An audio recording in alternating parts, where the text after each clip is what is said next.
to formally open our program, may we request the presence of the former class valedictorian and HR supervisor in Riyadh.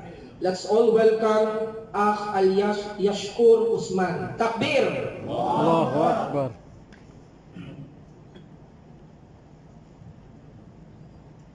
Mashallah, jazakallahu khair.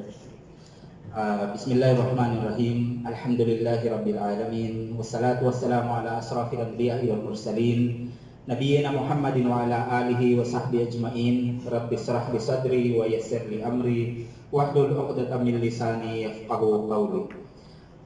Sa ating minamahal na Department Manager, si Dato Ali Hamlon Utara Kabugatan, sa ating mga panauhing pandangal ngayong araw na ito, wala pa no si Sheikh Hamdullah Dimal Diambangan, sa ating mga kagalang-galang na mga guro, no, si Sheikh Muhammad Ali at saka si Sheikh Suhail Abdullah, sa mga masisipag na mga mag-aaral na magsisipagtapos ngayong araw na ito, mga minamahal naming mga kapatid sa pananampalatayang Islam, isang napakagandang umaga po sa inyong lahat, and assalamualaikum warahmatullahi wabarakatuh. Waalaikumsalam warahmatullahi wabarakatuh. Ngayong araw na ito, tayo ay nagtitipon upang ipagdiwang ang isa sa pinakamahalagang yugto sa buhay ng ating mga mag-aaral, ang kanilang pagtatapos.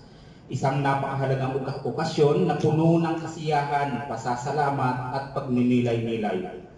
So in behalf of Al-Baida Association for Da'wah, Guidance and Expats Awareness Filipino Department, it is my honor and privilege to officially open our 7th graduation and awarding ceremony.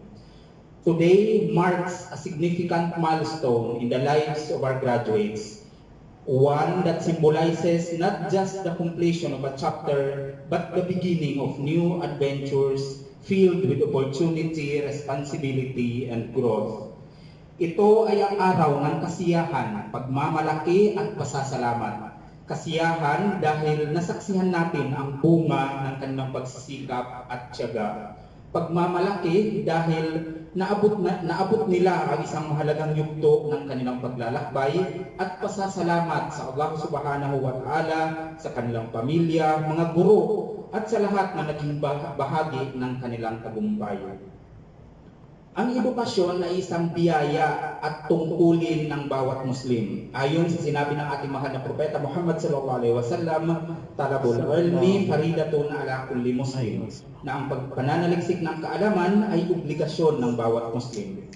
Finally, sa pamunuan ng Islamic Center na ito, mga voluntaryong kawani at sa ating mahal na mga guro, taus-puso ang aming pasasalamat. Ang inyong pagmamahal, gabay at sakripisyo ang naging pundasyon ng tagumpay ng ating mga mag-aaral. Once again, on behalf of the Al-Baida, on behalf of our beloved Islamic Center, I would like to extend my heartfelt congratulations to each and every one of you. May this day be filled with joy, reflection, and the inspiration to reach even greater heights. Welcome, and let us begin the celebration of this momentous occasion. Jazakumullahu khairan, barakallahu fikum. Wassalamu alaikum warahmatullahi wabarakatuh. Waalaikumsalam warahmatullahi wabarakatuh. Mashallah, jazakallahu khair for your warm opening remarks. Alhamdulillah.